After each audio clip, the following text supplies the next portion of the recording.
with, though. My voice is not good. Nah, I get you, man. You know, cardboard conversations isn't really much of a conversation if you're hacking to death.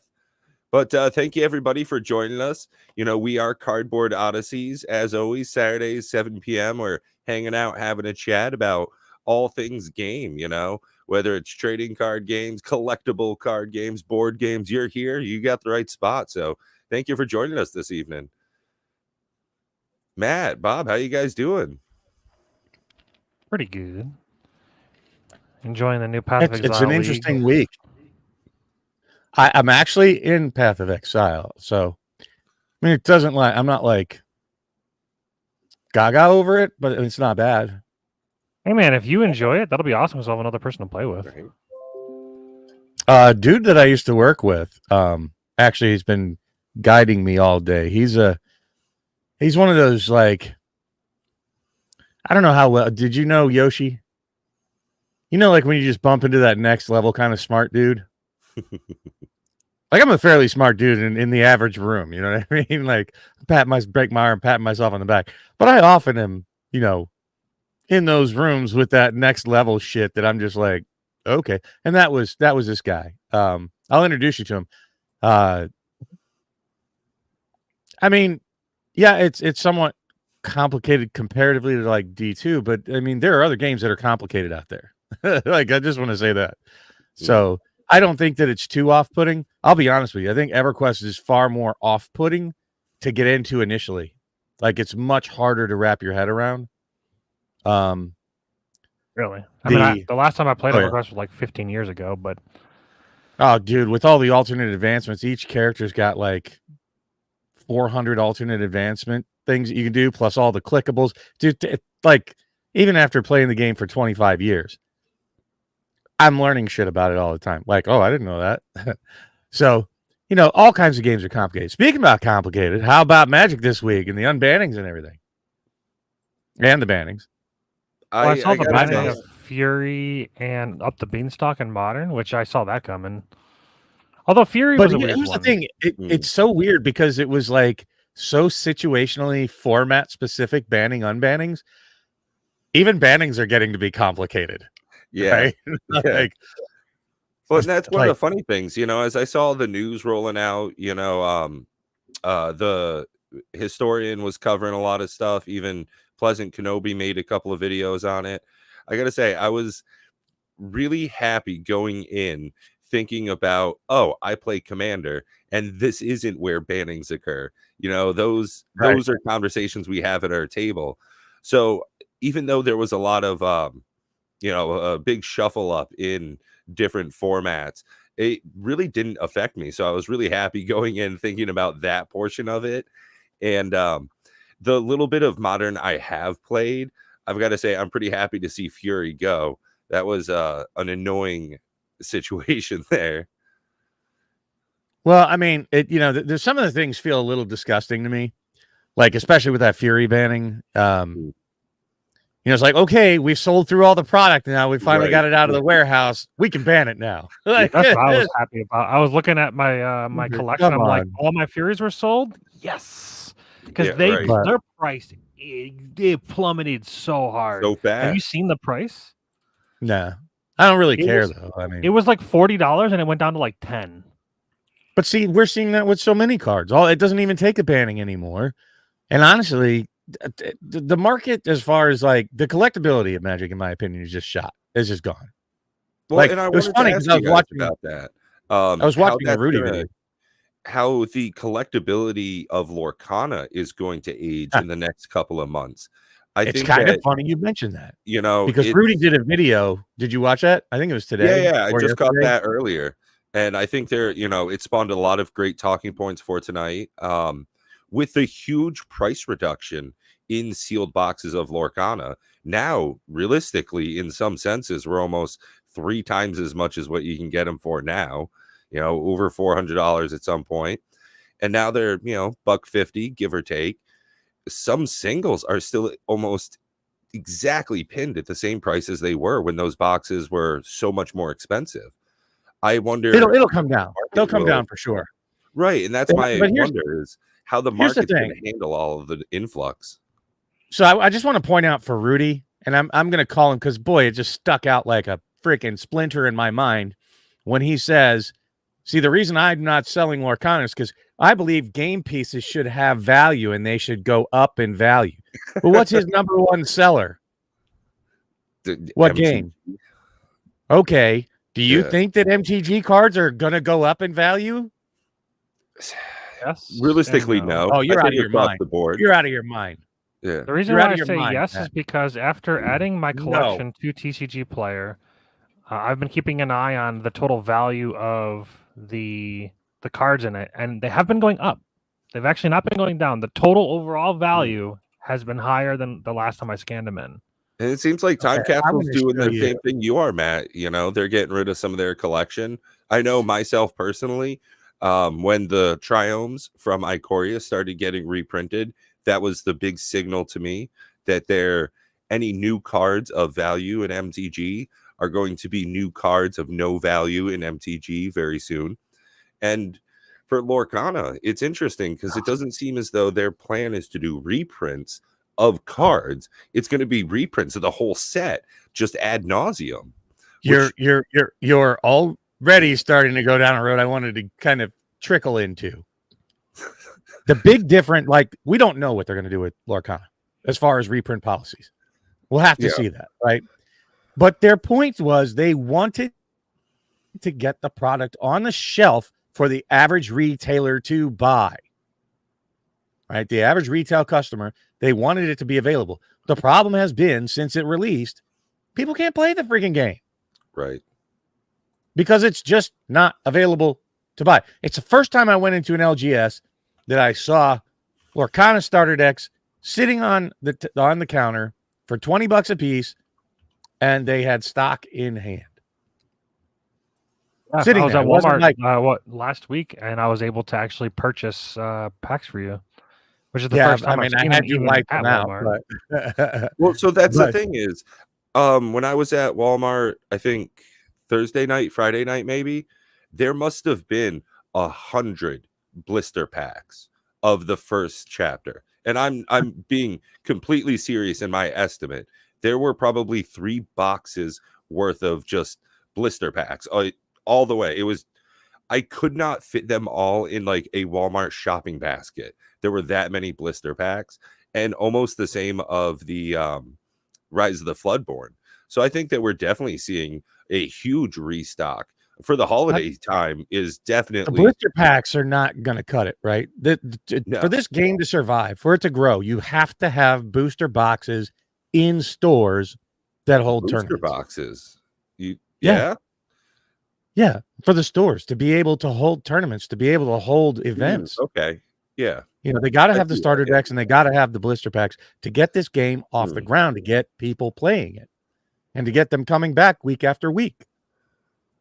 You know, it has to be at that level. It can't just be this scarcity play for scalpers to make a bunch of money. It has to be a supported, locally played game. That's the thing, is you've got to build up that play community. You've got to get people down into your LGS actually turning cards sideways. Without that, it doesn't matter. Yu-Gi-Oh! Isn't a highly played game, as far as I know. A lot of people aren't actually sleeving up and making decks. It's more so a collectability aspect to the sought after kind of cards. So I want to see Lorcana definitely on the flip side of that. I'd like to see them, sell boxes so that people are making decks.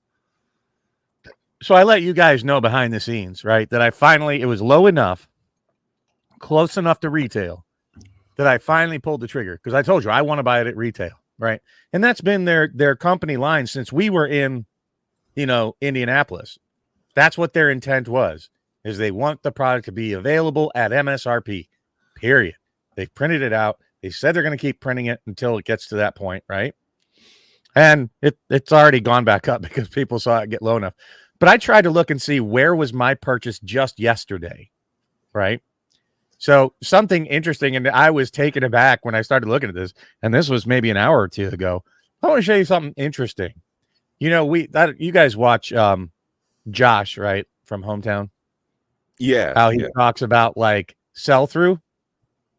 I want to show you something. So today is what day? The 9th. Saturday. Of course. Okay. Hold on. So, hold on.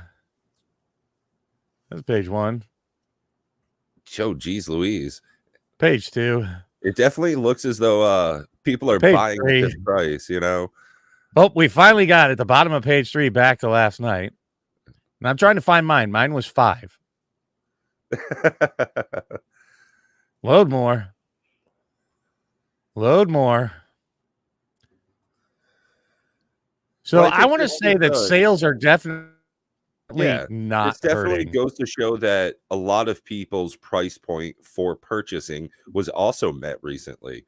I know for me, this is definitely the time when I saw sub 200. That's when I started seeing, oh, hey, this is something that's going to be worthwhile for me at this price point to get into. You know, $200 was a little bit expensive, but the 155, $10 above MSRP, I think is very fair. I feel as though the market's certainly accepting this versus the, 400 plus price point we were hitting at for a while. Well, and they were still buying. I couldn't believe that at like those ridiculous prices that Josh was showing. I would love to see the actual real data on this. I'm doing my best to. All right, so I want to go just from the 7th on up. I just want to see just how many. Did I get them all? Yeah. I wish there was an easier way. I wish TCG Player had like real stats rather than doing some janky crap like this. But this is just the last 3 days, just from the 7th, 8th, and 9th. That is a tremendous amount of sales, folks. I'm sure there's a third-party website that scrapes this data. So I think that's actually something that like Josh designed himself for his like data vault project, was that he has some software that he created so it could go in and kind of scrape all this stuff and just export to Excel. Well, they probably use an API on their website, which most people can use that as a data aggregate. But Matt, do you think that this was done specifically, the reprint timing for all of this to hit the market? Do you think this was done for Christmas time so that people are going to be able to actually buy all this shit when they go to Walmart for all their last minute gifts? No. I think timing just aligned. No, because the reason why I say no, and I'm fairly confident no, because they've had a shortage this entire time. It hasn't changed. The only thing that's changed is they've been able to get it printed. Okay. Like, I'm sure it aligns well, but like no matter when they printed it, it would sell. It wouldn't. I don't think the difference would be. Maybe X number of people are purchasing it because of the holidays, but I don't think it's a big difference. I think people that were going to purchase it were waiting, like Rob, just waiting for the time to go down for that to be their number. Well, and it finally just hit the market too. Yeah. I mean, the boxes just finally arrived at the stores. The reason I know is because I got a notification from like my pre-order, who I drove all the way out there for one more box from the first chapter. Well, that's what Pat was saying. Pat was saying, do you think that they strategically printed more around this time? I don't think so. Or at least, I think it's just as soon as they could get to it. I think they were they're making tons of money. Why would they wait to print cards? Like the demand is so high. I think that's a very fair point. There's no reason to wait. They should print it to the ground like they want. And I don't like saying that. That's not printing it to the ground, in my opinion. Magic does that, right? They'll print it until it goes below because they don't have an MSRP. They don't care looking at the $88 Dominaria remastered boxes that were on sale, that they print so much with absolutely no, they don't have any care about the prices, right? They don't care about the value for the people, right? And maybe someday Lorcana, the Ravensburger folks, will get to that I don't care state. But I think right now they're trying to grow their game, and they know they have to hit that MSRP for it to be able to be played, other than just on Pixelborn.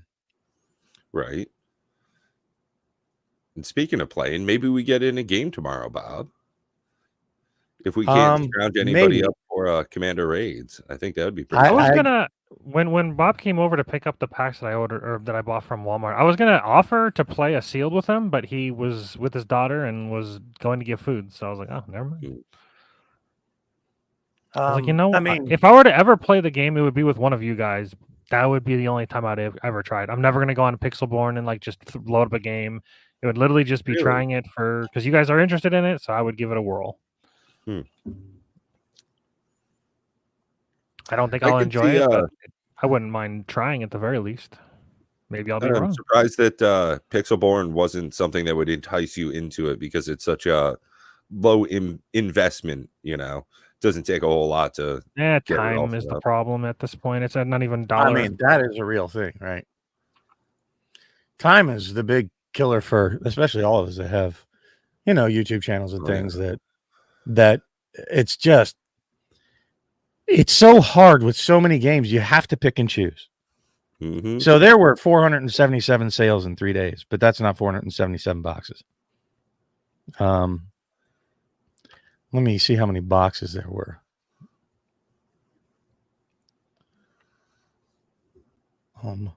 That's a whole lot, man. That's great to see, though, that people that have wanted to get into the game are actually able to.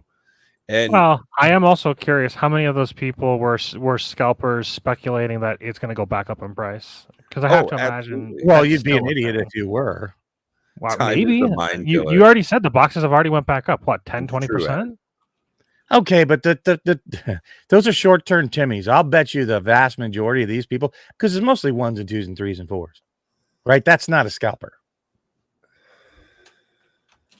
You know, I thought it was interesting that Rudy even mentioned in his Lorcana video just the other day here that 654 boxes. 654 boxes in 3 days. That's pretty notable. And that's not the Rise of the Floodborn. That's just the first chapter. Yeah.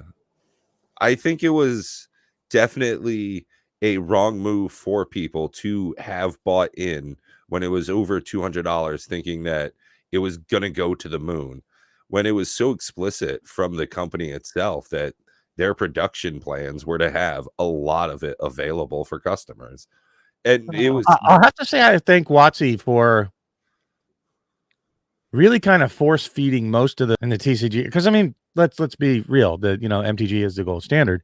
Yeah, right. Yeah. And so people with the buying habits for most TCGs are the people that buy Magic, right? And they are forcing us to get away from FOMO. Like, the only thing FOMO does for you at this point is lose you a lot of money. Yeah, the only thing, actually, there's like FOMO, opposite FOMO. It's like, how do I get rid of it the fastest? Well, it's like, how do you get rid of it the fastest? How long should I wait? Like, I think that's probably the best Magic question of the year. How long, if I really want Magic stuff, what is a good time frame to wait now? You know, that's if you're holding on to a Shieldred, the new one, I would highly recommend selling it. It is $80 right now, and I guarantee you it will get reprinted. Unless they happen to change their printing, Yeah. They're not going to do that. Like, I honestly think that they're doing some of these things, like creating many of these cards, just so they can push the power level, push the price up, just so they have a new target to reprint. I mean, probably. Yeah. I don't think they're making token triplers just because that's what the meta needs. Oh, yeah. So I think that they're exacerbating the larger looming problem of power creep in any game, and then how are they going to address it? Because unfortunately for the Eternal formats, the only solution is banning. It's just, yeah. Again, I don't know what to say. To go back to something I said a little while ago, that's one of the reasons I'm so happy that I'm a Commander player. Commander raids, we don't so much ban cards as we talk about what's the reason you would want to do a combo like that in this type of game. Because it truly at heart is a casual format. Right. It's like if you're playing Diablo 2 solo, why are you cheating? What's the point? If that's the kind of game you want to have. I give myself every item in the game and I'm level 999. Right. That's the thing. And I remember being like, 15, 16, right, in the computer lab at school, and I realized, holy moly, you can just buy a character editor, and you lose all of the fun in it. And you also lose all the interest. Right, the struggle, that's what makes part of it. And with Magic the Gathering, when they print the shit out of every single card, the sets are just, to the gills. Their production numbers are out the wazoo, that everything is going to be so cheap. I mean, we said, reprint the Shocklands. Yeah, well, we did. And now it's just, well, with fetch lands, dual lands, let's go. Yeah, right. That's coming. I mean, that's coming. There are far too many people. There's never a chance they ever reprint the dual lands as they are the original. Now, if they make another different version, sure. I disagree. I think they will eventually dip into. They won't have a choice. First off, does anybody really go out and rush out and buy the hottest new $80, $90 card? No. They don't. Sure, in standard, I'm sure people are buying Shield. No, people aren't, because you're like, holy shit, within 6 months, it's going to get reprinted, and this $90 card is going to drop to 10. Well, it's clearly not true. The card would not maintain an $80 value if they weren't buying it. I mean, we can go look at the sell data until it gets reprinted. I think so people that don't absolutely need it for a deck are like, nope, not going to buy it. I'll wait. I'll wait till that reprint comes around. I'll probably even wait till the second or third reprint if it comes around. I think there are people that buy those premier cards at those incredibly inflated rates just because they are those people that are, playing on circuits. But that's not the vast majority of people, though. That's not the vast majority of people playing Magic. There was 10 Shieldreds of one version sold today. 1, 2, 3, right, 4, but it keeps 5, it at 6, that 7, high 8. price point. And that's the thing, unfortunately, about how those sales statistics read off a TCG player is unless some of the sellers decide to break the mold and undercut everybody, notably, an $80 card, they're going to sell for $40. Unless somebody has a stack of them and they sell them at that rate, it's going to keep the price of the card high, even if they're until it gets reprinted. No, right. What I'm saying, a card that's not typically how the TCG market works, as far as to my understanding. They're not going to sit on a product at $80 if it's not selling. They'll lower it $1, then they'll lower it $1, then they'll lower it $1. It's a race to the bottom. That's the problem. Oh, you mean they're not going to drop? I mean, unless it's like a Fury that gets banned. Well, sure. Yeah, they're going to try to fire sell those. Well, and but it doesn't even matter, because even at onesie twosies, the people holding on to them, there are a lot of people that are holding on to cards, and they don't have to have 4 or 5 of that they're sitting on. They will hold a card because, oh, look, that's been going up. It's the one card I got from the pre-release that actually has value, and they'll hold on to it and hold on to it. Then suddenly the reprint comes. Yeah, and now even they don't want to fire sell it, so they can't sell it. They'll put it out there, and they don't have the number of purchases. They don't have the 10,000 sales. People think that you can just turn around once it's time to sell it, and that you're going to have time to sell it. All right, it's harder to sell a card than you think at close to market value. Absolutely. As someone who sells a lot of cards, it has to be below market value if you want to move it. And that's the same in any atmosphere, though, not just, cardboard products. If you want to sell tape, you got to sell it cheaper than anybody else. If you want the contract to plow the parking lot at Taco Bell, you got to undercut everybody else too. So you've got to make now, for people getting into sales, though, don't just fucking when you're going to sell a card, it needs to be the cheapest, but it doesn't need to be the cheapest by more than a penny. As long as you are at the top of the list. I've seen people undercut by $1, $2. The problem with that is people have bots set up that go through it every 24 hours, reset their sales to be 1 penny below. They have algorithms set up that adjust their prices. They're selling things out there. I was watching a YouTube channel, I can't remember where it is, talking about TCG player, where they do that. You have a list of cards, and it'll just go through and look at the lowest sale, and if yours isn't the lowest, it'll adjust it by 1 penny, and keeps doing that every day. So you would have to stay vigilant if you're going to start selling to make sure that your cards sell. It's not as easy to sell cards as people think, and all the fees associated with it. Let me tell you, the taxes that are going to come when they finally decide to pull that trigger. Yeah, and especially the higher priced cards as well, because it's so. If you've got a card that's $150 there's probably not a lot of them, and that's why they're so expensive. So it's more difficult in those price ranges and rarities, having such a unique card. It makes it more difficult to sell it at that point.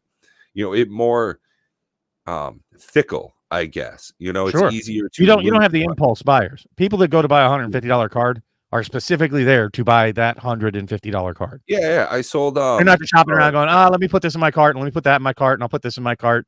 Cards you weren't even thinking of when you're out there shopping on TCG Player, where you do that just, I want to get up to $25, I want to get up to $35, and you're adding these onesie twosies, right? For those bigger cards that people want to get their value from. Because I think most people aren't all that concerned if they have a $2 card that drops to $1. You don't even think about it, right? But when you have a $80 card that drops to $40, you go, oof, that feels bad.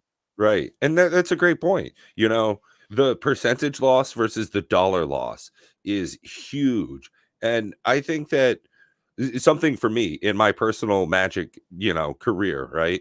When Commander Legends was still such a hot product, really, really selling, going gangbusters. I was a Rudy patron and I got a case or two of Commander Legends. And then the ban for Hole Breacher rolled around. And that was just crushing for EV on that box. And I think that something as small as that, going from a $30 to a $3 card, that changes the dynamics of a box opening a whole lot. I kind of chuckle at that though, because it's a commander only card. Yeah, but I mean, commander is rule 0. Like if we want to have Hole Breacher in our pod, then play Hole Breacher. Yeah. You say, all right, no wheels. No wheels. Okay. Done. Not a problem. Right? It's just but it gets small creature, easy to get rid of. It's a little weird if you just start like custom banning and unbanning at the table. Now, if it's the same group every week, then it's fine, I'm sure. But I can see a weird situation where like everybody has their own home rules, and then you're like going online or going. Everybody does have their own home rules. You guys do? Not really. We don't have any bans at our house. We don't have any taboo decks. We just kind of let it. I thought you said Dockside was out of the. No, we play with Dockside. There was something you said not too long ago. Something you said you can't play at the table. You're like, no, we don't let that play at the table. I don't remember what it was. Doesn't matter. But a lot of tables do, and a lot of commander pods are just that. They are consistent pods, like what Pat has and what you have. The guys I play with, it's the same 4 or 5 people. If Robert ever gets his shit together, it's 5. But otherwise, it's mostly, hey, we're here to have a good time, playing cards while we get to eat some pizza and talk about the people we hate at work. And then somebody plays a board wipe and everybody groans. So I got to say, to Bob's point, at least my pod seems a lot different than what you're playing with, Matt, is that we have a very tailored play experience. We don't want something that's going to last, a 2-hour game. It's not Monopoly or Risk, Well, and even Matt, really, you probably play more now in League than you do even in your own pod, and that's every month a custom set of rules. Yeah, I play in League more than my own pod because right now we're playing Frosthaven. So again, my point with that was with the Hull Breacher with banning, commander cards. I always shake my head at that one, like, says who? Like, I think the One Ring should be banned 100%.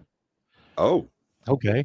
I'm just saying that, I don't think any card should be banned, in all honesty. I think that we should have an agreement of what kind of game experience we're looking for. Right. And no matter what you do, this degenerate, because there's plenty of cards that aren't banned. Like, how much would you really, really, truly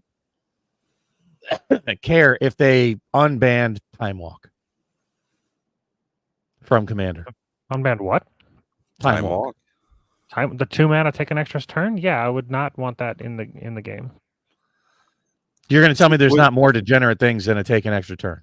What's funny to me, though, is... Yes, because you can Isochron Scepter Time Walk and have infinite turns and just win with 2 cards. It's pretty, You could do that with lots of different things with Isochron Scepter. Right, that's what I was just thinking. Well, that's what I'm saying. We don't need more, is what I'm saying. What I'm saying is it doesn't change it that much. It's the Isochron Scepter that's the problem, not the Time Walk. Right. It's funny that you bring up an extra turn spell. My group, most of the people I play with, even when I go down to my store, like extra turns are usually pretty frowned upon. I have a Narset deck, and the only way I find it is acceptable to play is I don't do any extra turn spells. Because that's like the one where you exile cards shit from off your the top. graveyard and you like kick them or whatever. No, Narset, Or Enlightened whatever. Tutor, whenever you attack with it, you take and the cast top stuff from your 4 graveyard, cards off right? of your library, and you can play any non-creatures for free. So you just run all the time So walks. most people will just do a bunch of extra turns with it, and it just gets so degenerate. And it's just a very unfun way to play. So the way I play is just an enchantment deck, just throwing out lots of cool items and stuff, just tricking out this lady like she just came from the bazaar with a bunch of rings and shit. But you get my point, right? Like that it's, Commander's broken in so many ways because of the entire library of Magic cards that hey, what up, TCG dude? That you can play with. That you really have to get to a state that either you're going in there to play competitive, but it's still not a sanctioned tournament format. No, I got you, TCG dude, and that's all I'm saying is that Commander is more of a gentleman's agreement when you sit down and play. That we're either going to play the sweatiest bullshit ever, and you're going to sit here and watch me jerk off with Magic cards, or we're going to play a fun game that we all have a relatively decent amount of fun with, right? Thanks, TCG dude, and thanks for everybody showing up in the audience tonight. And I'd really like to thank all of our subscribers for supporting what we do here week after week. We really, really do appreciate that. Hope we all enjoy Matt 25 minutes of cardboard. I think that's somewhat unfair because we also get into a lot of video games as well. Speaking of which, I agree with you super fast. It is a broken game. Like they've just created so many broken things that it's almost hard for them to create good new cards without breaking it in some new way. Like it's just I'm a little surprised they printed the One Ring. And I would actually bet money that it gets banned in Commander. The biggest problem, it's not even that it's like too powerful necessarily. It's that it goes in literally every single deck. Like I would bet at this, I would bet by within the first year on like the, I don't know, like EDH Rec, I bet you it's in 90% of the decks. I have multiple copies of it and I don't have it in any deck I own. It is an auto include in every deck I've built except for Same Cody. thing with the mana. I have 2 mana crypts. I don't have them in any of my decks. Yeah, that should be an auto include in just about every deck. So again, Sam, I get you, but one of the issues I have is Magic, who takes so much information from other games like Pokemon and Yu-Gi-Oh, and both of those have been dealing with power creep for so long, Yu-Gi-Oh being the most premier example. And for Magic to just keep going down the same route of let's just make cards stronger and more bombastic, it's not good for players realistically in the long term. It's great to get a little bit of sweetness on your tongue, but eventually you're just going to have to keep changing up your decks. Like Matt just said, it's an auto include to put the One Ring in every deck. Well, that means you got to take out 1% of cards in every deck you have. You keep doing that every couple of weeks, every couple of months, a token tripler. Well, now we got to kind of reformat how we get that card onto the battlefield. So I got to change 2-3 cards.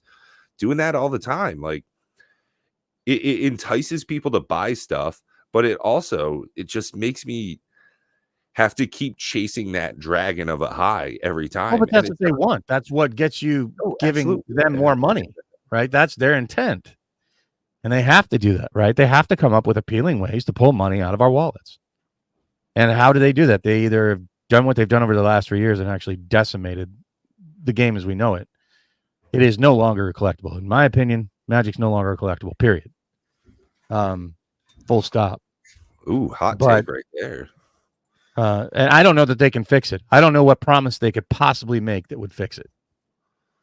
What is your definition of a collectible card game out of curiosity? Because I'm curious. Not just a collectible card game, but collectibles, period, is that you have cards, rare cards of value that go up in value, whatever that is that you need to do to make that happen. In general, the basic rule of collectibles, and so many different collectible markets break this golden rule, you print too fucking many. right? You make too many Beanie Babies. You make too many Luke Skywalker dolls. You make too many Pogs. You make too many Holly Hobbies. You make too many coins. You make too many fancy baseball cards. Like you see every market, one after another. You make too many Pez dispensers. You make too many, the same ones, the valuable ones. You're like, oh, that's valuable. Well, let's remake that because we'll sell it for a whole bunch of money. And for a very short time, they do. But then they destroy the faith in their collectible market. And that's exactly what Magic has done. That very same principle rule about a collectible that you break. And it's the reason is like it's like crack for them. It's like, oh, free money. We had something that suddenly went up in value over 20 years tremendously. So if we just print a whole bunch of them, we'll make a whole shitload of money. The problem is the people that have been collecting and made them worth the money lose faith in your product. They lose faith in the collectible. So is it still a game? Is it still fun? Sure. Is there still a collectible? No. Is the only reason to collect value? I don't understand. I mean, I thought the whole purpose of collecting the cards was to have the cards and enjoy it, not the dollars attached to it. Look, the reason, so like it's you're sort of putting the cart before the horse, or mixing up the chicken and the egg here. The reason that collectibles have value is because they're rare. There aren't very many of them. It's not necessarily that you collect it because it has value. You collect it because it has rare, and because it's rare and it's desired, it has value. As soon as you make so much of it, even if people aren't that interested in collecting them anymore, because it's not special. It's not a collectible. People collect a lot of things that aren't rare or special, and they just like it. Well, I'm just telling you, collectible collectors, not so much that item is collectible. You know, you can be really into floss, and if you have 1,000 different versions of wax and unwaxed and minted and cinnamon flavored floss, those are not collectible, but the person is a collector, and he has, or she has, amassed a large collection of them, a lot of them, a huge repertoire of items. Whereas something that's made to be like, yeah, stamps, like some Bode's saying there, you know, they're cheap. Stamps are 60 cents each. They don't have a high value to them, but when you put them all together and you build a collection, then it is something that's more sought after. Whereas individually, they're nothing. And the stamps that are worth the most are the ones that are the least represented in the world. Right. It's the rarity that drives the value, not the other way around. And WotC's trying to have their cake and eat it too. And that's what's been enabling them to charge the prices that they have for boxes for years. For cardboard, guys, cardboard. If you took the same amount of cardboard that has printed ink on it and you collected the same amount of square footage of cereal boxes, you could buy a whole lot of the same square footage of all the Magic cards that you own in cereal boxes for free, for nothing. Right? So printing on cardboard doesn't cost that much. It was the rarity of it that caused it to go up and become sought after, to become collectible, to keep the game going, thriving as a look at how many card games are just dead. Not just collectible card games, but card games. Dead because they weren't collectible, because they didn't have specialness, because they weren't rare, and they didn't generate enough income. That will be the same fate for WotC. What's funny is, like, the flip side of that on some products, like a video game example, something like Minecraft, you buy once and then you're constantly getting updates to it. And the enticing part, how they try to get you to keep spending money, is through their microtransactions. You know, similar to, what was the game, Hero Quest, we had played, where you get your base set, Hero Realms. And then after you purchase your base set, the main game, you can get your expansion, similar to like Villainous. And I personally take to that model as a consumer much more than the random pack odds of most TCGs. I think I'm getting more bang for my buck. I'm getting consistent value. So will there be a collectible market of some form for Magic? Yes.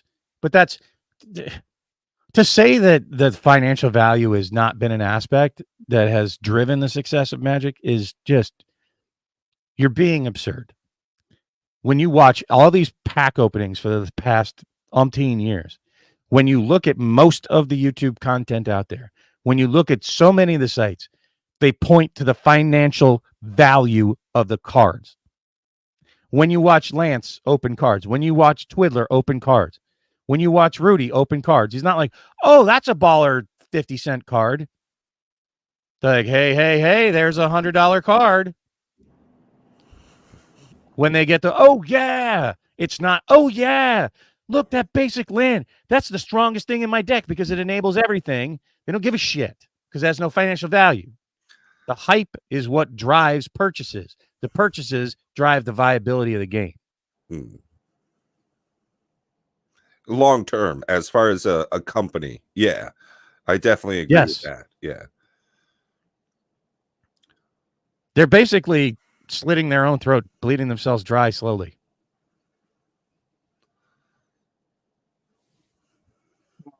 I've got to think that they're aware of this. I got to think that they can't be that stupid if they've been elevated to those positions of management. So it's got to be something like, whatever. They haven't changed. The last 6 months have been completely different than the last 2 years, last year. Oh, because they didn't, in upcoming set, they just don't have Shocklands coming twice, some serialized? They're not reprinting Birds of Paradise? Pardon me? Change what? It's not necessarily about the reprints, it's about how often Ravnica Remastered? It is about the reprints, and that you're hearing it more and more and more. I don't know why you can't wrap your head around that, but you're hearing even the other big content creators pointing to reprints being a problem if you put it in aggregate. I'm watching them all. Jake and Joel. The only one that doesn't is Professor. Rudy even. I'll say Tolarian Academy. He sure as fuck loves reprints. I think that in some aspects, he's starting to get a little bit fed up with it as well. In just that, one of the things to me that makes me believe that is his long-running series on Secret Lairs and his eventual opinion of seeing the same cards and ranking, like Bob said, everything on value. It's a price point. Are you getting your money's worth out of it? And if you look at it as a collectible, a unique art piece, then hey, maybe you're getting your little bit more. But if it's $3 worth of cards and you're paying $29.99, you have to really love what you're getting and not for the play pieces out of it. And just reprint after reprint in those Secret Lairs, which are just foretelling signs that it's going to be reprinted en masse in a larger product, following it up very quickly afterwards. We just highlighted the problem. The problem isn't that the cards are worth less. It's the problem is they're charging more for the product, but then not giving any value. It's both. It's both. And the worst problem is that they're worth less because of the reprints. Like, people keep pointing to like different reasons. Did Fury just lose value because it got banned? Sure. Okay. Those are rare occasional. I'm talking about en masse. That even when they say, like, even what worried me the most in the fireside chat was when Cynthia said that, well, cards lose value for all kinds of reasons when she was asked pointedly about reprinting causing loss of value in the secondary market, how they keep famously saying that they're not paying attention to that. Well, they should, number one, because it's a collectible, and they marketed it as a collectible for 25 years prior to their leadership. Secondly, saying that, essentially trying to allude to a bunch of people that don't know shit about Magic, their reprinting doesn't hurt the value of the cards and doesn't hurt the game overall. That's just absurd. Do you want me to bring up Cavern of Souls? Mr. It can't go below $50? I feel like there's a difference between collecting something and using it as a financial portfolio. I feel like they're so different. They are different. Don't understand. But I don't know why you're saying it has to be a portfolio. Anything that you collect, that's all you seem to give a shit about. That's honestly that's all you seem to care. You talk about money like every single time we talk about TCGs. You never talk about how much you love the card. You talk about money when you say I opened a bullshit box that didn't have any value in it. Yeah, it's bad. Everybody does. But it's not the problem of the cards being not valued. It's the problem that the product costs. If that was a me thing, I'd have been selling cards. How much have you guys made in Magic sales in the last 3 years? Couple grand or two. What's that? I'll sell a lot more. A couple grand. No, I asked how much you've sold in Magic cards. Yeah, sold. Right now about 1,000 or 2, but it's about to be about another $4,000. Do you know how much Bob has made in Magic cards in the last 3 years, 10 years? Made none. We don't sell, which is another reason why I'm so confused. Okay, about the so I'm not that concerned about the financial value for me. But I can't stand people walking around shooting up heroin saying, I'm not a drug addict because I only use it once a week. You're still a fucking drug addict. Or the alcoholic taking a drink as he's telling you that he's cut way back, so he's not an alcoholic. So people say they don't give a shit about financial value. Watching the cards get reprinted and going, yeah, reprint it. I have a problem with that. It's delusional. And thank you, everybody, joining us for our special holiday episode. I swear it's like we're at the table, you know?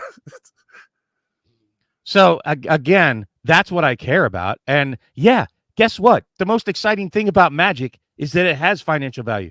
We don't discuss any of the numerous card games that I have that have zero financial value. I've mentioned Middle-earth collectible card games, and I have 2 beta boxes, and I have thousands of cards. You've never once asked about it. You know why? Because it ain't worth shit, and it's not exciting, and nobody cares. What do you mean? I've played. I had to chuckle here. I've told you I would play with you. You have not played that one. You played the LCG. I played the. That's what I'm saying, but I told you I would. No. Middle-earth collectible card game is a completely different card game. Printed in started printing in 1995. But they're so small. But there aren't Middle-earth card game channels out there. Nobody gives a shit about the value of those cards. Do you see the other? Well, you can't see because there's the green screen. But do you know how many games I've been playing recently that have no fucking value? Legion's Realms at War has like 0 value. You buy $140 box and you get like $15. And you're the only person on the internet talking about it. It's a good game. It's not my fault. People don't I got to give Matt some credit there, though. I was looking over some of our channel analytics. His videos on Legion's Realms at War do surprisingly well. Like, it's a niche audience, but God, those fuckers love it. And, you know, it's one of those games where I actually feel like it should be way more popular than it is, and I'm not entirely sure why. Because it has no financial value. Of cards, I can tell you that there's 2 things that I hate about Legion's Realms at War. One, every single card, not even just some, every card that has text has so many paragraphs of text. It's so small. You'll have like a normal like attack card, which is like a standard like a vanilla monster, but then like any other card that has text on it, there's at least 2 to 3 paragraphs of text that you're reading, and like the majority of it like is kind of whatever. So and like, the second thing, so let me ask you this. Cards on the left-hand side here's an are example. horrible. Like just that. Look at all the words on this fucking card. Like that's just so much. Yeah, and the text is small, but they have to be that small in order to. So I'm going to compare 2 games for you, and I'm going to ask you a couple of things: Legion's Realms at War and Sorcery. Which one do you think plays better? I can't comment because I've never played. But you've watched Sorcery being played. Are you interested in playing it? Oh, Sorcery. I thought you were saying Lorcana. I'm going to say, for me, I've got my opinion. I'm saying Legion's Realms at War actually plays better. Legions as well. Okay. I just want to make this clear. Do you guys, both of you, feel? I think they're both not great, but Sorcery. You've never even played Legions or Sorcery. No, but I've watched you guys play it, and neither one of them seems super appealing to me. I didn't like I'm winning. Oh, I just lost. That's weird. I don't like that. That's every game, but every TCG. No, I don't agree. I don't know. I feel like there's a lot of games where I'm like, hold on. I don't want to get lost. Hold on. I don't want to get lost in the trees of the forest here. But you say Legion's Realms at War, you both feel is a better playable game from what you know about it and Sorcery. Yeah. More from playable. what I've watched of Sorcery, correct. Between those 2 games, which one has more coverage on the YouTubes and elsewhere between Legion's Realms at War and Sorcery? Which one has more? It's Sorcery, but there's a reason. Nope, stop. I didn't ask you that question. So now, Pat, do you agree that Sorcery? Would you say that it's a lot more coverage for Sorcery than Legion Realms at War? Incomparably, a little bit, or is it a lot? A lot more. Yeah. Okay. Why? Because of the nostalgia factor. Pardon? It has nothing to do with the gameplay. It has all to do with the whole way they went about getting old artists from old MTG, pulling on the nostalgia strings of all the little fucking old fucks that love that shit. So you say it's the art that makes it more covered by people 100%. On YouTube. Okay. Yep. Matt says it's an art reason. What do you think that sorcery gets a lot more coverage? 100%. On YouTube, a lot more interest. What? I think that two reasons. Number one, I think that the cards are more approachable. When you look at a card from sorcery, it is more familiar to Pokemon and MTG, so that at face value you understand a bit more. Also, wrong. I think you're both wrong, and I want the audience before I try to why I think the cards are more readable. The artwork is more. Number one. All right, so I'm going to ask the audience then. Audience, I need a little help here. I want to know from the audience why they feel sorcery gets a lot more coverage by a mile than Legion's Realms at War. Yeah. What is the reason? Give me a one-word answer.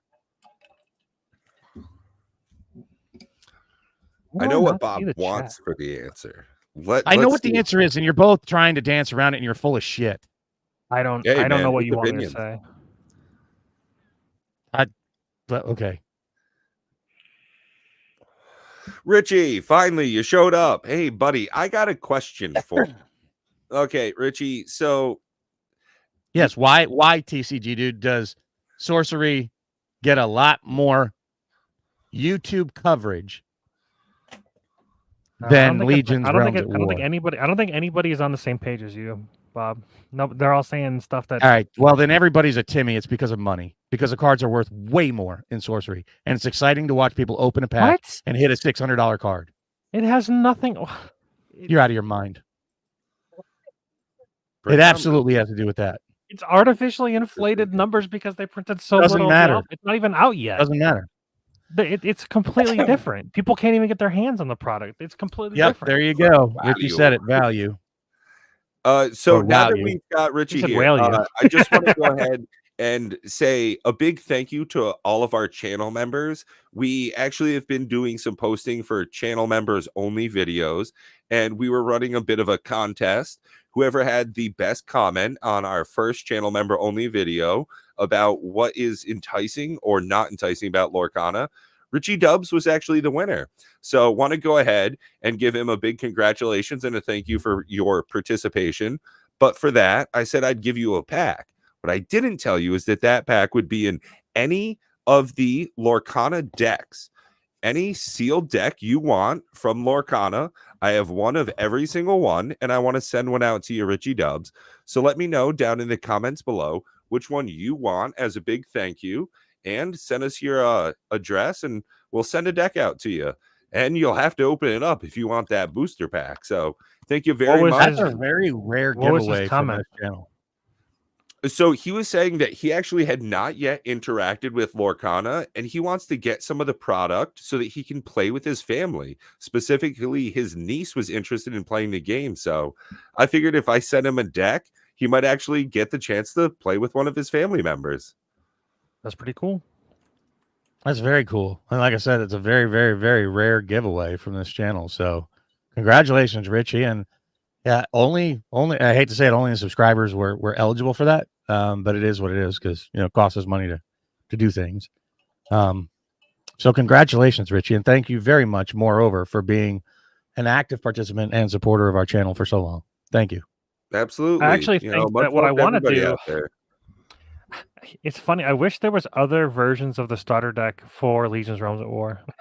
Like I want to purchase starter decks, and I want to give them to subscribers that are interested in like a giveaway of some sort, similar to your Lorcana for the members.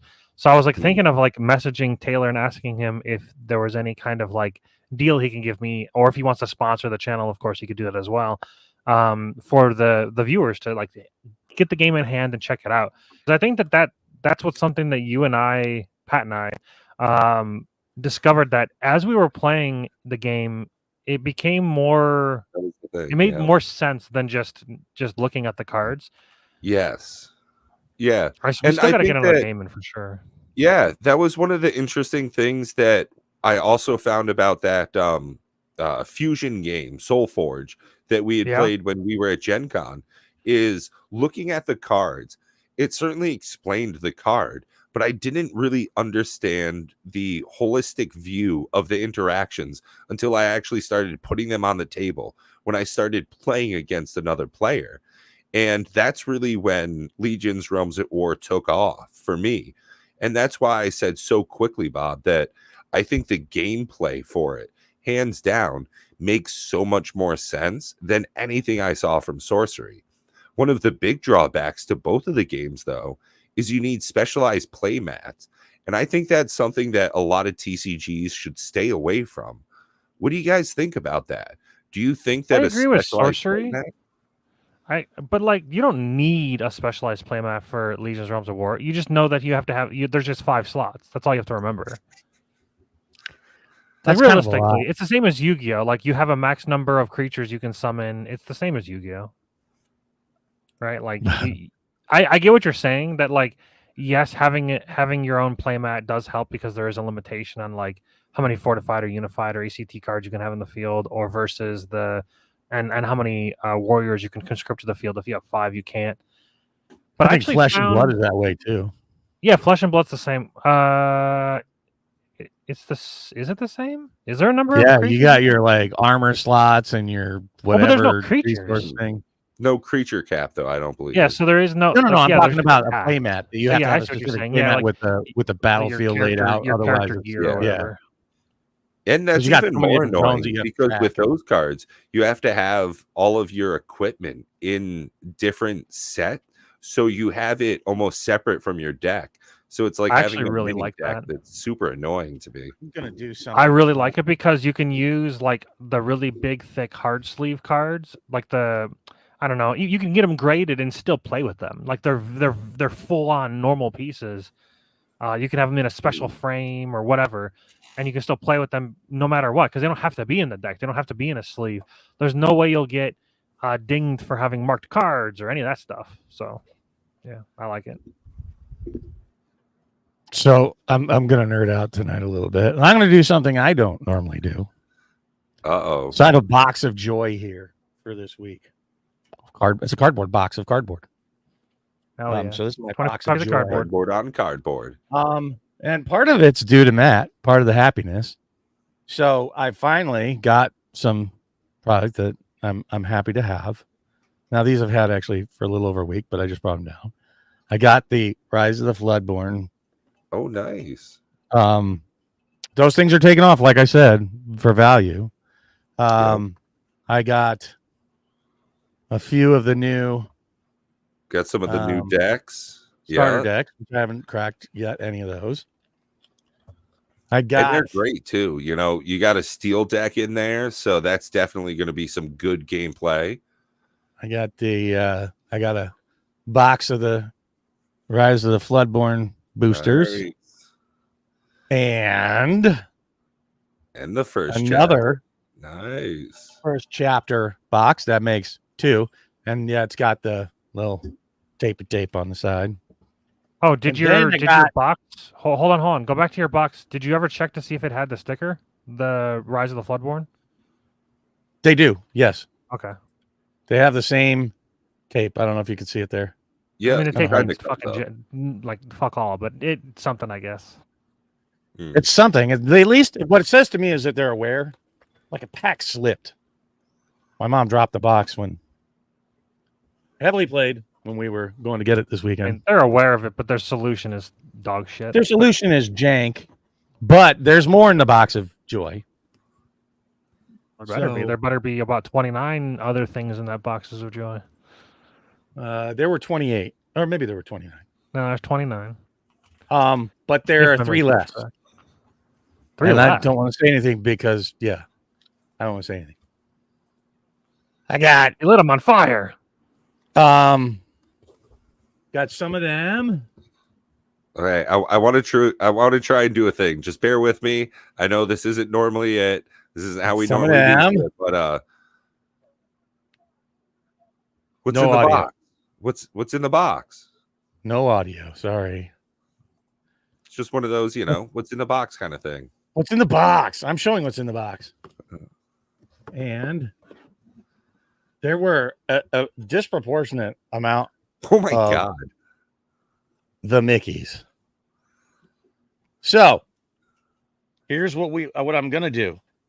I'm gonna open a Mickey, but you guys are gonna pick which one. I'm gonna count how many there are here. I think there's 17. All right, I will give you a heads up though. Interesting thing about how Lorcana does their blister packs. What's on the outside is not necessarily the same pack art on the inside. 15. All right, so 1 through 15, whatever the most popular number picked in chat is, I'll open that one. And if there's a tie, I open none. Vote number 7. And you only get to vote once. So get your votes in, folks. Which pack am I opening 1 through of the 15. Mickeys? Yeah, we're going to need a number. 1 through 15. You're going to see Bob open product on stream. Ooh, Richie 7. There, my boy. Coach is being If there's a tie, we don't open any. Just warning you now. And I got 5 more boxes coming in, by the way, of the first chapter. I think I'm at my happy mark with that. Hopefully it'll be. Be careful, Bob. I might just have to sponsor you to open a box. What's that? Speaking of Legion's Realms, go ahead. I didn't hear you. Sorry. I was just saying, Bob, be careful. I might have to sponsor you to open one. No, he wouldn't want to enjoy the product. I specifically don't. We've talked about sponsoring box openings, and Bob doesn't do it. And then Matt does. So make sure to hit those email links below. Matt does as well. Yeah. If you guys this is the one product that upsets me about Lorcana. I don't like this at all. Oh, really, man? All right. Because check that out real good. The green screen looks hilarious. That genie is just ethereal as AF. Yes, but do you see the bottom there? That it comes with 4 packs. To what? It's a collector's edition. A collector's edition. It's already, in my opinion, going down. What is the 100 on it? I don't understand what the 100 stand for. It's Disney's 100th anniversary. But the product just came out. No, it's Disney's 100th anniversary. Why are they putting it on a product that just came out? That makes no sense. What tie-in does it have? I guess we'll share that. We'll share that in a different way, Coach. We'll share that in a different way. But yeah, there are. I still. We're at a tie right now. So if there's no tiebreaker, then no pack opening, I guess. What tie are we at? I picked 7, and there's 2 7s. Oh, you picked a 7? Yeah, I said 7, and then Richie, my boy, he mirrored me. He was like, "I like that number. That's a good number." You got to vote. What do you pick? So at the moment, 7 is the winning number, and like a somebody. So that's 3. So even if you pick a different number, Pat, it'll be tough to break a tie or to have a tiebreaker. So I'll go for pack number 7. We'll just get that out of the way because it's not a big deal. It's just one pack. 1, 2, 3, 4, 5, 6, and the lucky pack number 7 right here. Can we get a guess as to what the rare is going to be? I want any kind of guess. It's the only one I actually know the name of. You say Cusco? I'd love to get another Cusco. This is one of the things, though. Like, they reprinted the shit out of this too. Like, that's one of the interesting things. I don't think they reprinted that. I honestly don't. Why would it keep going down in value? Natural drifting down of the Lorcana market. Oh shit! I need to do something here to show you guys a pack opening. Went from $900 to like $70. Yeah, I think that's been reprinted. It has to have been. Although for a collector's edition, you would think if they were smart, they wouldn't reprint it. No, they were just released. How could they be reprinted? Oh, so the high price was probably before they were out. Yes, It was speculation before they came out with them. So I disagree. I think you're both wrong again. No, I was misinformed. Yeah, right. Bob, you got to do packs 4, 7, and 13. No. Dude, what the hell's going on here? Well, while he does that, I want to talk about Legion's Realms at War recently. I've been doing a couple box openings. I've released 2 of them so far, the Frontiers and the Empires on the Rise. Those boxes were fairly normal. There's a box that I've actually waited to release. I have it filmed, but I don't have it edited because the box felt wrong. I don't know if you guys have ever opened a box of cards. Obviously, we're on a TCG channel, so the majority of you probably have. Think opening a box of cards. We'll save Magic. We'll use Magic as an example. Think of opening an entire box of Magic and getting literally nothing but rares. Getting 0 mythics, 0 foils, nothing but rares. That would feel weird, right? You would think like repacked maybe, or some kind of weird shenanigans with the algorithm. Well, it turns out that in one of the boxes that I opened, the Ravaged Lands, which is the first set of Legion's Realms at War, I opened the entire box and I got literally nothing but rares. And that felt very strange. And I was like, I don't understand what's happening. Well, hold on. In the rare slot, not like every card was a rare. Oh, yeah. In the rare slot, there was supposed to there could be anywhere between rare and higher rarity. I think it goes rare, renown, exalted, Elysian. So there's only one Elysian card in the entire set. And then there's a couple different renowns, and then a couple different, and then a lot of rares. But yeah, opening and getting to the rare slot, and like every single rare being only rare and nothing higher. No renown, no mythics, no serialized, no special art, no anything. Just, and yes, it's their first set. So like at first I was looking at it, I'm like, well, maybe because it's their first set, they don't. It was just rares, that makes sense. But then I looked on the pack of cards, and it was like, no, there should be renown and blah blah blah. So like maybe I just got really unlucky. Really unlucky. If they were to like completely randomize their first set of packs, and I'm like, maybe if it was completely random, I could see a time where I would only get rares. So then I went into their Discord and I was messaging just the group of people that were there. I was like, hey, is it common for Ravaged Lands to have an entire box opened but get nothing but rares? And they're like, no, you should have guaranteed by their algorithm, you should guarantee at least get 2 renown rares minimum. And I was like, well, I have it filmed, and I opened literally only rares. And then I ended up messaging the creator of the games, Taylor from over at LRAW, or Future Lore Studios, I should say. And he said that Legion, there was a batch of boxes that they thought they got rid of, where they basically their algorithm was wrong. So they just didn't have the appropriate distribution of rarities in the packs, and they thought that they had gotten rid of all of those. So I had gotten a box that was, messed up. So the cool thing about that is that they said, we would like to send you a box free of charge. What's your address? And like that, I didn't even ask for that. I was just like, hey, is this a normal thing? Basically, because like when I released the video, during the video, I'm like, this feels wrong. And I want people that when they watch the video, I want them to know that like that shouldn't be the case. But yeah, I mean, it was what it was. But I do have the new box. I just got it. Yeah, Booster House was one of the guys that I see in the chat often. Thanks for stopping by. Yeah, welcome to the show. And I gotta say that I definitely agree with the end of the comment here. Each set has improved drastically. So one of my biggest issues with Legion's Realms at War originally was some of the card quality. I started opening packs from the earliest to the most recent set, and some of their oldest sets curled like Pringles.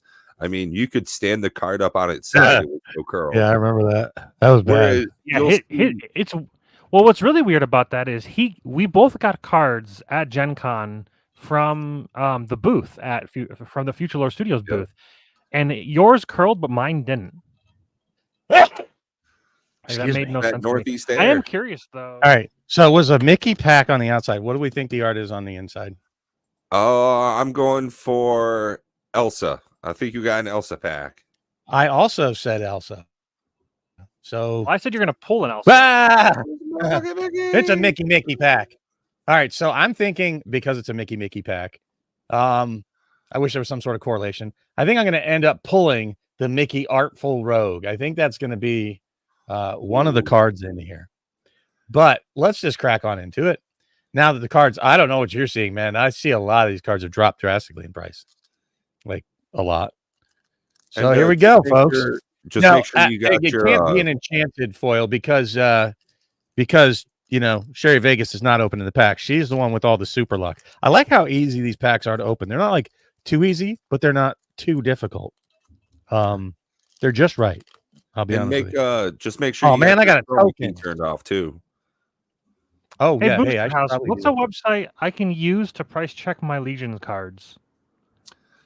That's a great question. One of the biggest chromosome. issues I've had with my entertainment factor, and I know Bob's going to chide me on it, is the value portion of it. I too would like to see where I can check pricing on some cards from LRAW. Why would I chide you on that? Because some of the entertainment factor I derive from it is specifically based upon value of the singles. Mm-hmm. So why would I chide you about that? Yeah, it's a good right. point. Yep. At least I'm, knowing of it. Gaston, who, if you play against, he can be pretty rough. Man, my video puts quality. The gas on. He kind of makes you stop for a second. A two ink casting cost for a 4/2 reckless.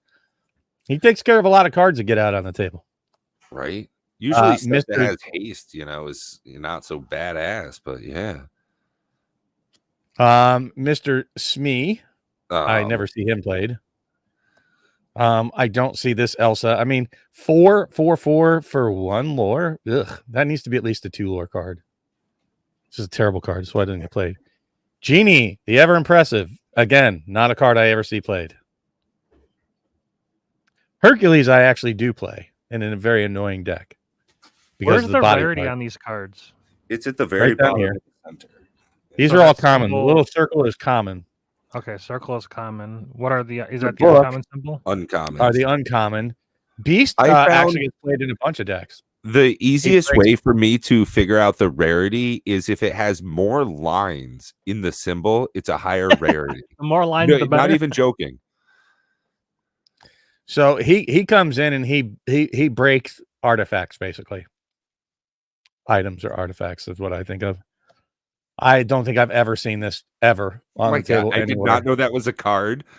Yeah, this is new to me. So I don't even know if I had this before. All right, so there should be one more uncommon. Befuddle. I've definitely seen that played. That's that's a pacing deck, a very Magic style blue deck. It's like a control. Which is interesting because purple is usually known for card draw and like a funny kind of ramp. So yeah. All right. So the first one is just a rare. And it is Poisoned Apple. Okay. I've never played against that one either. That looks like a mythic color. Why is it orange?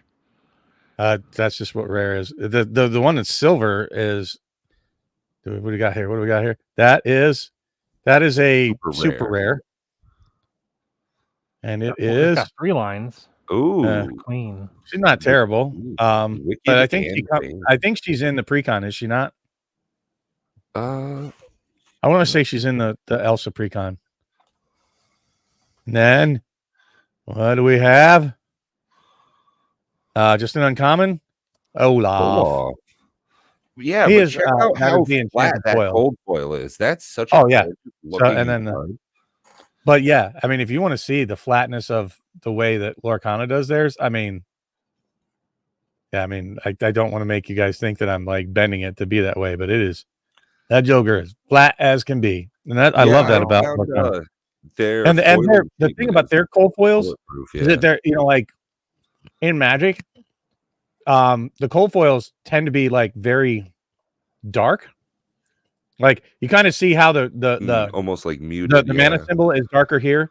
That's kind of how Magic does it, but the artwork itself is not notably dark like the cold foils.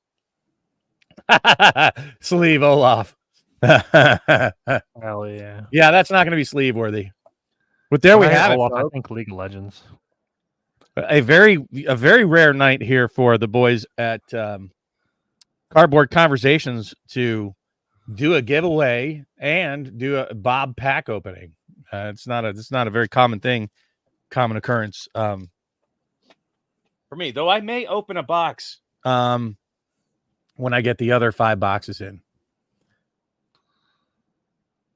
And depending on how stuff goes, I may open a bunch too if I get shit. So, like I said earlier, I don't mind opening boxes for people. So let me know if that's something y'all are interested in.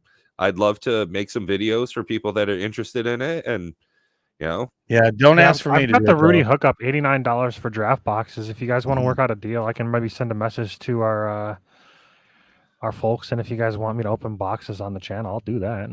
I can buy one order per month, and I don't even order every month. So as far as Magic the Gathering boxes are concerned, $89 for a draft box is cheaper than almost every box that you could buy. So you'd get a deal, and there'd be free content for the channel. So I wouldn't even charge anything more than shipping, and I guess I have to charge tax, but that's about it. I guess it depends on how much we do. I may have to charge tax.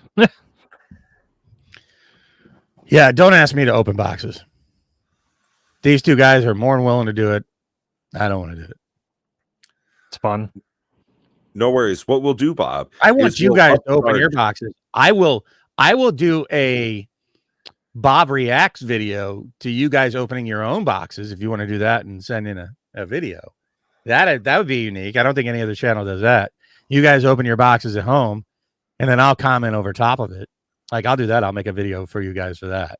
I don't mind watching and then saying my piece about what you guys open. That's fine. I can tell you that it's going to go somewhat along the lines of, well, look how much money you just lost. Yeah, but at the same time, it's funny. No, I'm not cracking the trove, Coach. No, bad Coach. My LGS, and I picked up a couple of random packs.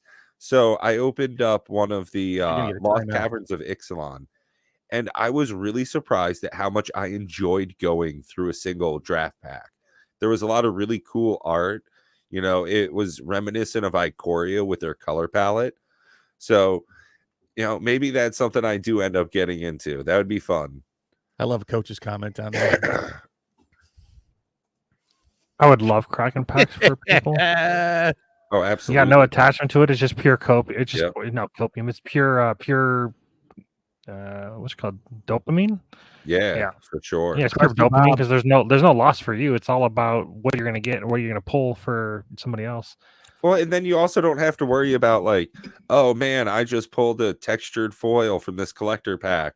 What do I do with it? It's instantly going to start losing value. Yeah, well, that's Jimmy Bob 69's problem. Yeah, well, but that's terrible. That's the experience you want to give our loyal viewers. I don't want to do. I don't want to give them. I want to give them the chance to have the lottery pull. Well, I want to be the casino. They can do that whether they open it or you open it. The experience is us hanging out, us chatting while we're doing it. That's true. It's that like, Friday. I'll be willing to watch you do it live and comment if we want to do that, like a we react together. Yeah, sort of video to like. Oh man, look at that. Well, that's exactly how it should be done.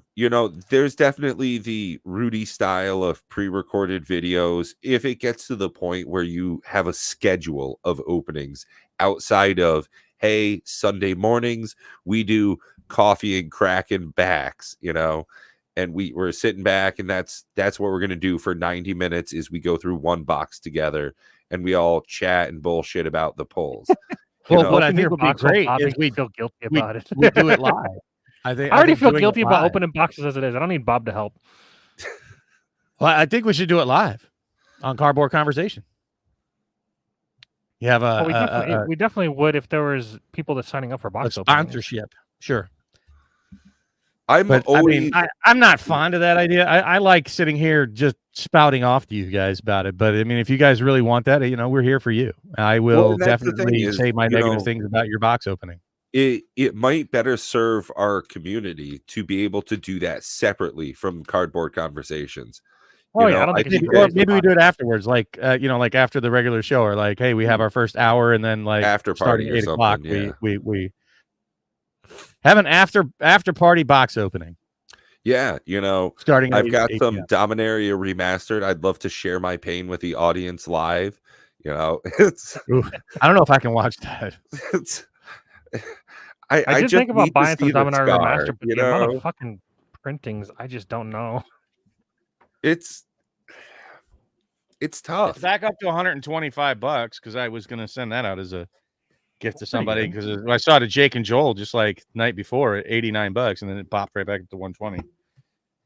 Yes, my box of happiness, my custom made Lorcana boxes, and it's got. But what makes you happy about the box? Just having it, or I love the whole thing. I love the whole Disney thing, and for Mr. Grumpy Pants, I sure am happy about Lorcanas.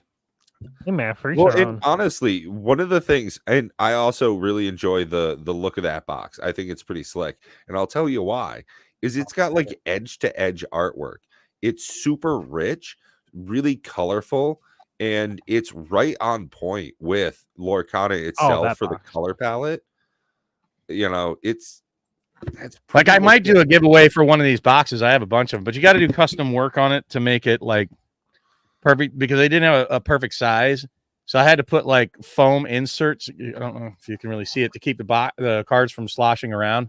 I glued like a piece of 1/4-inch foam in the back of it to keep it from like slopping back and forth too much. There was a lot of slopping before to where I was worried about like a card getting folded over inside of it. But I almost might did have a something custom very box bad, giveaway. and I was like, "Wait a minute, don't say that." So it's You're funny, a bad Coach, you boy. say that. You know, a Cleveland steamer on my chest in real time as we're Whoa. going through a box of DMR. Went right there.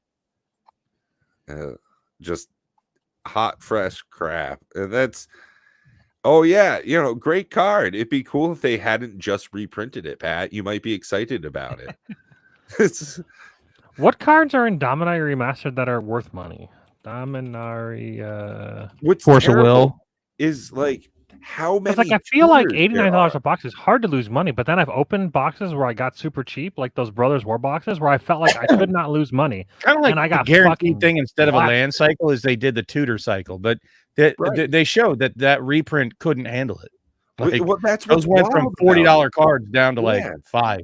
Yeah, it's so wild because the tutor cycle is so sought after. Like those are all banger Not cards. anymore. But then reprinting the shit out of them, they just couldn't take it, just like you said. Can Force of Will be pulled in borderless in the draft boxes, or just only sub? Yes. Yeah.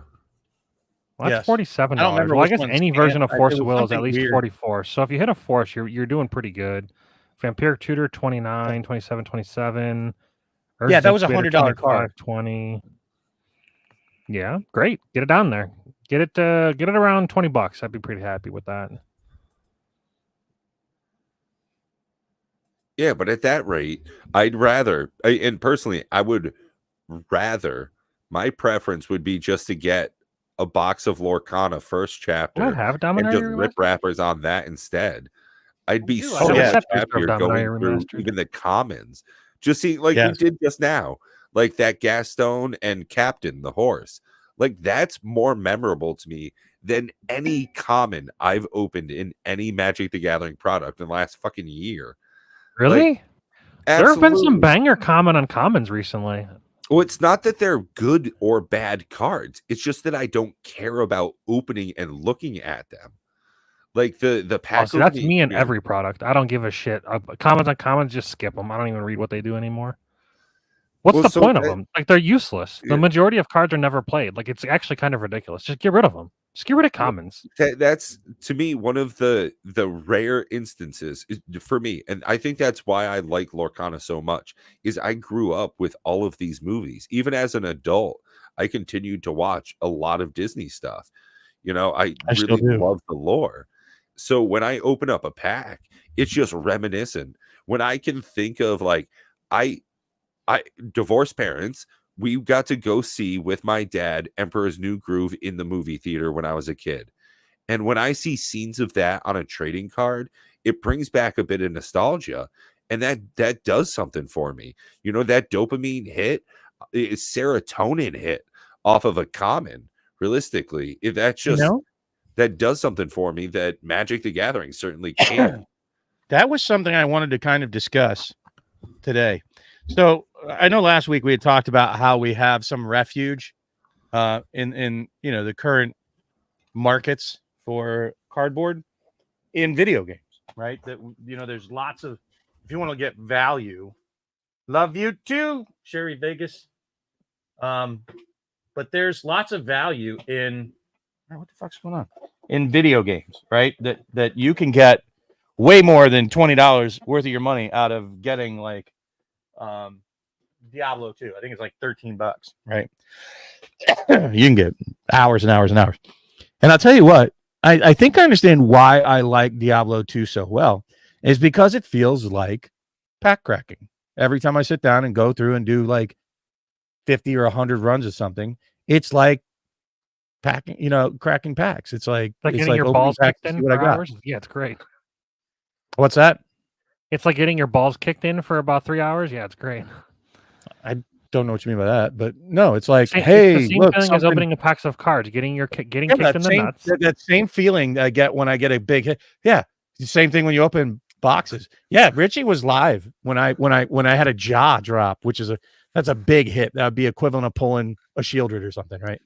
Yeah, jaw's great. It's like one of the most useful things in the game, and I was very excited about it. So it was that dopamine hit of getting a big rune to drop, or like different gear.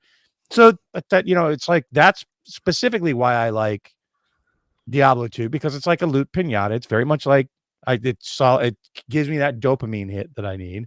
That I didn't need to go out and spend $200 to open a box. Oh, absolutely. Doing, going to kill the Cow King or doing Pindle runs or something. That RNG and seeing, holy moly, I just rolled a unique, a legendary item. It's got 4, 5 incredible affixes on it. Yeah, there's definitely something to be said about that with the investment versus payoff. I mean, to go back, and I know I've said this before, Minecraft for me, I got to play last night with a friend. I paid $20 like 5 years ago for Minecraft. How ridiculous is it that I've played thousands of hours? I've had so much fun and entertainment, so much world building, so much creativity I got to express for $20. Or how about when you uncover, like that really cool cavern, like that I found with like, what the fuck is this thing? Oh my God, look at all these diamonds. It was, you get that same sort of dopamine hit when you get something cool like that, like just mining a mountain down to flat ground. That's not such a dopamine hit. But, there are parts of the game that you can get that, right, with the diamonds and so on and so forth. I kind of enjoy that, like, flattening of a mountain. Like, when you finish, you just look and you're like, that used to be a mountain, and now it's... You feel a sense of accomplishment, but it's not a dopamine hit. I don't know. Sense of accomplishment is dopamine hits for me. That's how my brain gets payoff. Like, whenever I'm doing something that, like, I'm not necessarily enjoying at the time, but I know that when I'm done with it, I'll be super happy. Like, scanning in my entire collection into TCG Player. That didn't feel great while doing it. But when I finally finish and I get to, like, now I have a catalog of every card I have, that feels pretty good. Well, I'm just saying that there are other alternatives, and none of us are single dimensional play Magic only, right? We're all very good. I haven't played Magic since the last Commander Raids game that we did, which honestly is my preferred way to play Magic at this point. I've been saying that for a year now. Commander Raids or with my pod. Otherwise, I've just been playing a ridiculous amount of Farming Simulator 22, and like that's a very unpat like thing to be into. But I just got some cool mods for it, so now I have people harvesting grain at 60 miles an hour. It's for your investment. You have to make sure that you're getting something fun out of it. That's not real life. It's a simulator. You're supposed to simulate how painful it is to farm. You can't just mod it away. Okay, I'll be completely honest. It is super fun to get drunk and play that game because you got to like move around these giant pieces of machinery just hammered. Super. I want to get one of those like wheels with like the haptic feedback and shit. I think it's gonna be worth $100 if you want like a really, really good one. If not, you can get the Logitech force feedback, which is about $120. It's a pretty decent one. I was looking into it for racing because my dad and I, for a little bit of time, we were really into racing simulators, and then we kind of just stopped. Well, so like my dad has like a frame and everything for the wheel setup, but I was actually thinking about getting like a more expensive one. They go up to the thousands. You can spend like a lot of money. Yeah, I watch that Linus Tech Tips, and they've got a lot of racing enthusiasts on there. So I've definitely, been familiarized with the market and different peripherals. And like Bob was saying, it's all about investment and then that payoff for your entertainment value when it comes to these types of consumables. You know, if I'm looking to, buy a box of Magic cards, and what am I going to do? Is my point of that, is my consumption going to be put it on a shelf and it sits there, and 10 years later I open it with some friends for nostalgic purposes? Do I open it for a draft right away? Do I try and sell those singles? You know, when I'm playing a video game, if I want to get a really good controller, an elite controller or something with all the extra buttons and clicks on the back, do I get more entertainment out of it? You got to make sure that what you're putting your money into, you're getting something out of it. Not just eating ice cream and having fun for a few minutes, but there's that longer term so you can continue having fun. Like Matt said, you invest hours into flattening a mountain, and that huge, wow, look at what I just did. There's this payoff. There's something that I get to build upon now. Make sure you're getting it, man. Well, folks, I'm about spent here tonight. My throat's starting to bother me. But I'll be playing Diablo 2 and some Path of Exile here this weekend. If any of you are interested and you want to look me up in the Discord, go ahead and hit me up. I'd be happy to play with you. Spent some time this week, past couple weeks, playing with some Richie Dubs. Enjoyed it. So I thought about streaming my my playing of Pee-wee to the viewers, but I don't know if that's too far removed from what our normal content is. Oh, they definitely punish us. Like when I played Diablo 2, they were like, no, don't do that. But I don't care. Like, you guys are the ones. That's why I've been wanting to, do some Diablo 2 runs. I am 100% behind it. And honestly, I don't care about the slap on the wrist for exposure purposes. I would rather have fun doing another Minecraft realm with you guys and my buddy, and just have the four of us, being fishermen, and we find a small island and do Castaway. I would rather we have that fun experience, and the community we build will take over versus whatever the algorithm pushes. I'm talking about the community. I'm not giving a shit about the algorithm. I'm talking about if the viewers actually enjoy it or not. Only find out by making it. That's what I was to say. I'm talking about streaming live. I'm not talking about videos. I'm talking about just being live. The big thing is, I notice when I stream live is that you just need to interact and go with the flow of what's in the chat, right? Well, I'm used to that. Some games are a little harder to pay attention to that way, because you have to be very focused on what you're doing, or you end up a lot of dead. One thing I learned about the way you play Diablo versus the way I play Diablo is that you're very just kind of like, you're just chilling.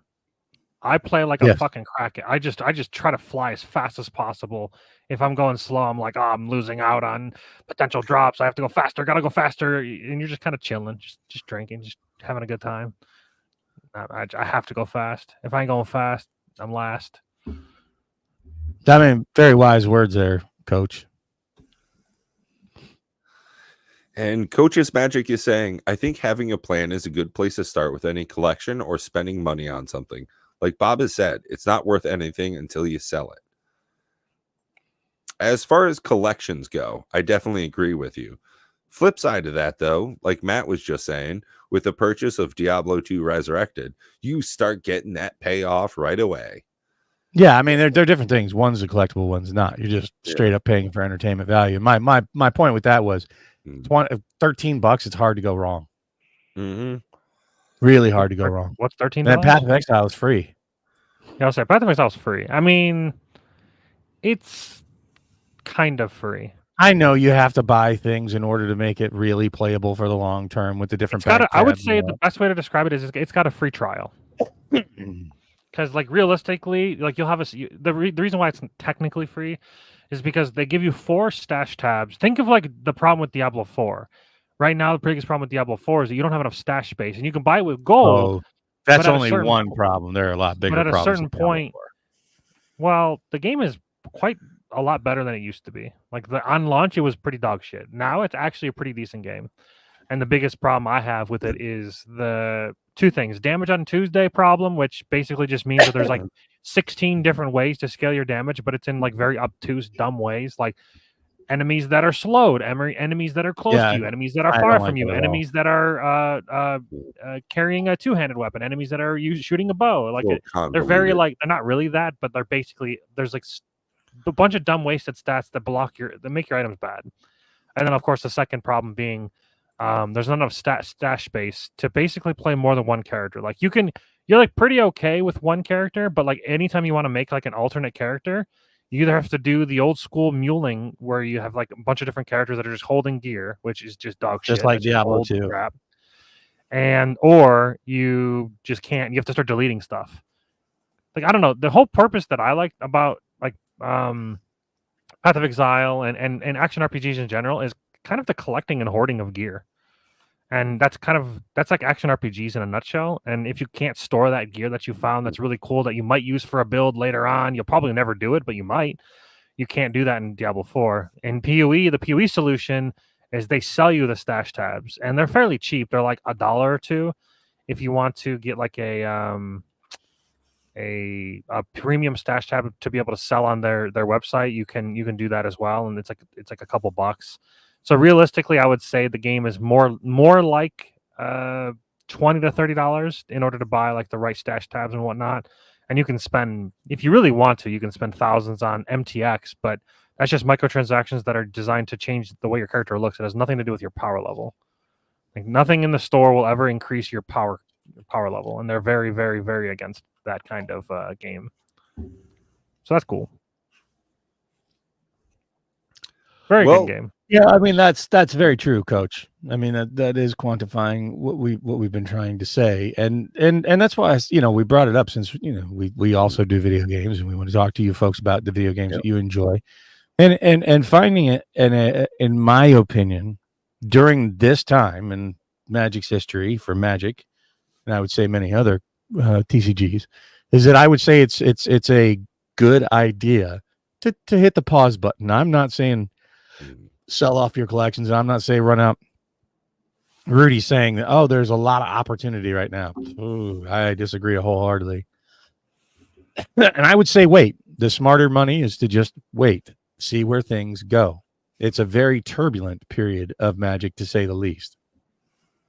So I would agree that there is money to be made in certain areas of the game.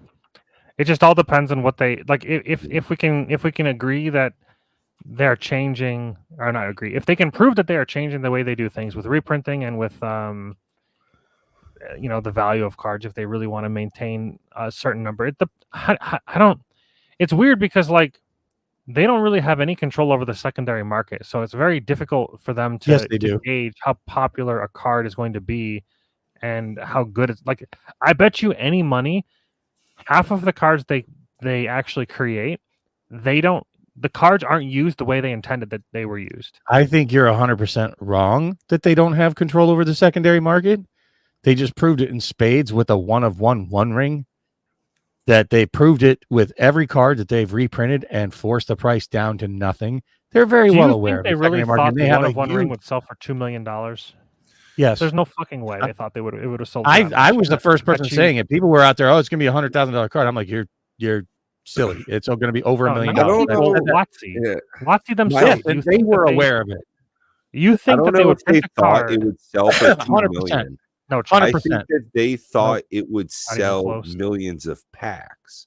No, I guarantee you they knew it was going to sell for over $1 million. I knew it was going to sell for over $1 million. And I said as much. I said it multiple times, out loud, like early and loud. Everything's a calculated risk.